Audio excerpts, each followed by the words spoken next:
Mary Jane Veloso pwedeng mabigyan ng parol bunga ng good conduct time allowance ayon sa DOJ. Ayun, considered ba yung good conduct niya sa Indonesia o dito pa sa Pilipinas? Edniel Parosa, please come in. Lakay at Sister L, padagdag na padagdag itong mga mabubuting balita sa kaso ni Mary Jane Veloso sapagkat inilutang ng Department of Justice ang posibilidad na mapalaya rin itong si Veloso hindi lamang sa pamamagitan ng executive clemency kundi maging dito sa parole sa pamamagitan ng good conduct time allowance.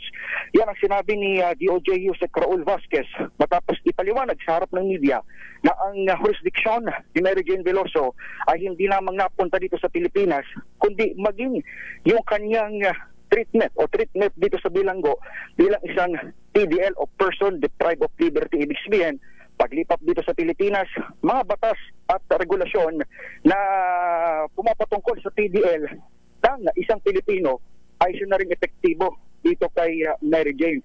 Doon sa tanong Lakay kung na-counted yung kanyang good conduct doon sa Indonesia after 14 years, kabilang yan doon sa mga paaralin ng Department of Justice. Sa katunayan, sinabi ni Bucor Chief Director Katapang na bubuo sila ng grupo o team para pag-aralan itong kaso ni Mary Jane at nang sa gayon ay mapasama nga siya doon sa mga posibilidad o posibleng mabigyan ng parola. Pakinggan natin itong pahayag ni Yusek Vasquez. Here, ang custody, she would be subjected to all laws, regulations, and processes of the Philippine government that are accorded to any and ordinary person deprived of liberty. Pati na yung bagong firma lang namin na good conduct time allowance. Ang pinirmahan namin yan 3 days last week. At yun, isa pang magandang magandang regalo sa ating. Lakay, inikot kami ng Bureau of Corrections kasama ng DOJ dito sa maximum security area ng Correctional Institution for Women kung saan mananatili si Veloso sa loob ng 60 araw. Dito nakita natin itong si Mary Jane na sumailalim sa ilang initial na booking procedures kagaya na lamang nung nakita natin mayroon siyang may ink doon sa kanyang daliri. So nagsimula na yung booking procedures pagtapos ng kanilang bonding ng pamilya.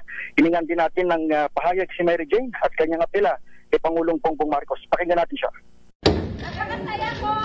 Nakauwi na ako dito sa bansa namin. Anong pakiusap mo sa Pangulo? Pangusap ko sa Pangulo, sana nabigyan niya lang ng clemency.